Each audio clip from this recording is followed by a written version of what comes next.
Ako ay si Steven David C. Algarillo, 19 taong gulang. Ako si Julie Valencia, 18 taong gulang at ako ay isang commuter. Every time that you get undressed, I hear symphonies in my head. I wrote this song just looking at you. Yeah, the drums they swing low, and the trumpets they go. And the trumpets they go. Yeah, the trumpets they go. Nagkakumit ako araw-araw pupuntang school.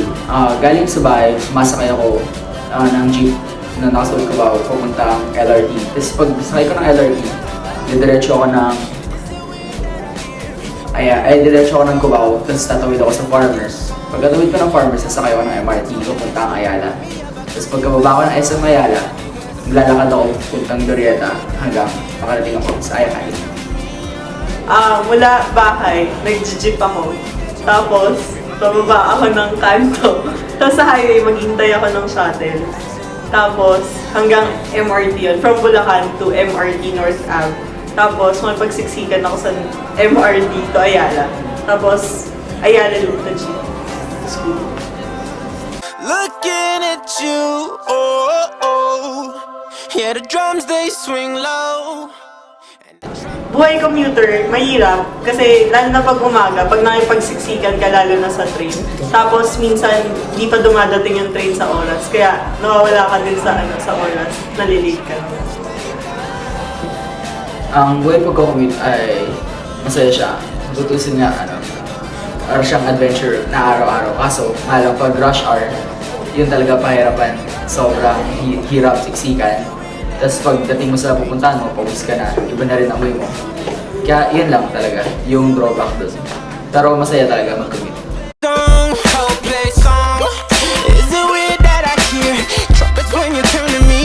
Sa isang araw, siguro abutin yung pag-commute ka ng mga 150 pesos. Tsaka, yun nga, kasi sumasakay ako FX pag pauwi na. So, yung pagpunta talaga magastos. Mga abutin ako ng 75 pesos. Kaya, yung sa panahon natin ngayon, yung pagmasahe, hindi na ganun ka patas sa atin. Pero dahil nga sa pagtaas ng mga gas, siguro patas lang para sa mga driver ng jeep, MRT, mga ganun. Pamasahe ko kada araw, 200. Papunta yan, tsaka pabalik na. Sumbang. Yung pamasahe sa MRT, okay lang. Ay, hindi siya okay. Hindi siya sulit kasi hindi tama yung servisyo na binibigay ng MRT sa mga pasahero. The trumpets they go. Mas pipili ko yung hassle-free at yung safe. Kasi, ayun nga, dahil nagdadala ko lagi ng mga gadgets. Para pag umuwi ako, chill na lang pag kasakay ako na para hindi na ako magbago. Kasi pagod na ako. Tapos pag uwi ko, pagod pa ako lalo. Mas maganda na relax na lang ako pag-uwi. Siyempre, yung safe yung pipiliin ko kasi mas mahalaga pa rin yung kaligtasan ng tao. The trumpets they go. Meron yung yung shuttle na sinakyan ko dati. Muntikan ng mabangga kasi hindi niya nakita yung yung stop light na red. Siguro yung pinakamasama na yung may nakatabi akong bakla sa FX. Tapos muntik ko na siya sa toy. Dahil hinawakan niya ako sa legs. Ayun.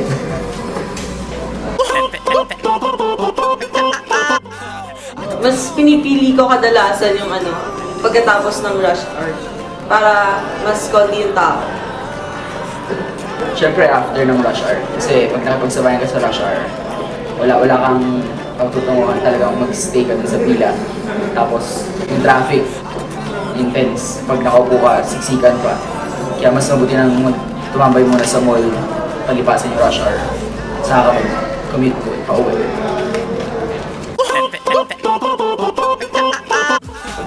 So tingin ko walang kinalaman yung gobyerno sa paghirap mag-commute natin. Kasi hindi naman makakontrol yung population ng tao natin sa Pilipinas. At tsaka hindi naman kayang kontrol ng gobyerno lahat ng kotse sa ano. Kaya, ayun, wala talagang magagawa yung gobyerno doon. Siyempre may ano din ng gobyerno, may kasalanan din kasi magagawa naman yun ng paraan kung maaayos eh. Yung mga trains dapat dagdagan nila, tapos yung daanan, kung kaya naman nilang mapaluwagan or kung kaya naman nilang mapaayos gamit yung mga ano, traffic enforcers, ganun. Ayun yan, na mabawasan yung traffic dito sa Pilipinas. Kung kaya. Para talagang mas safe at saka mas suwado yung pag-uwi at pagpunta sa pupuntahan. Bilang commuter, mas maganda sana kung madadagdagan yung mga train tapos mas luluwag yung mga kalsada para mas madaling mag-traffic. The trumpets, they go. I can pal on them. There you go. Oh yeah. Come on. Come on. Come on. There you go. Trumpets, they go. I can pal on them. There you go.